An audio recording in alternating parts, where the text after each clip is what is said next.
అక్కడ బతికుండగానే పాడిపై పడుకోబెట్టి ఊరేగింపు చేస్తారు. రంగులు చల్లుకుంటూ డప్పు చప్పులతో అంతిమయాత్ర ఘనంగా నిర్వహిస్తారు. ఇదెక్కడ ఆచారంరా బాబు అని అనుకుంటున్నారా? ఈ విచిత్ర ఆచారం రాజస్థాన్లోని బిల్వాడలో శతాబ్దాలుగా కొనసాగుతుంది. హోలీ పండగ ముగిసిన వారం రోజులకి ఈ పండగ చేసుకుంటారు. బతుకున్న వ్యక్తిని పాడికపై పడుకోబెట్టి శవయాత్ర చేస్తారు. ఢోల్ అని పిలిచే ఈ ఊరేగింపు చిత్తోర్గఢ్ భవనం నుంచి ప్రారంభమై ఊరంతా తిరిగి ఆలయానికి చేరుకుంటుంది. పాడిపైన ఉన్న వ్యక్తి మధ్యలోనే లేచి కూర్చోవడం, నీళ్లు తాగడం వంటివి చేస్తుంటాడు. గుడి వద్దకు రాగానే అతడు పాడిపై నుంచి ఒక్కసారిగా దూకి పారిపోతాడు. తర్వాత ఆ పాడిని ఆలయం వెనక దహనం చేస్తారు. ఊరేగింపులో అసభ్యకరమైన వ్యాఖ్యలు చేస్తారు. ఈ వేడుకల్లో మహిళలు మాత్రం పాల్గొనకూడదు. ముందు రోజు మాత్రం భిల్వాడలోని ప్రతి ఇంట్లో ప్రత్యేక వంటకాలు చేస్తారు. అలాగే ఆ రాత్రి నాటక ప్రదర్శన కూడా ఉంటుంది. ఇందులో కులాన్ని దూషించి అవహేళన చేస్తారు. అయితే దీనిని ఎవరూ చెడుగా చూడరు.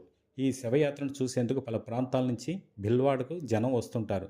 427గా 427 ఏళ్లుగా ఇక్కడ ఈ సాంప్రదాయం కొనసాగుతున్నట్లు స్థానికులు చెప్తున్నారు.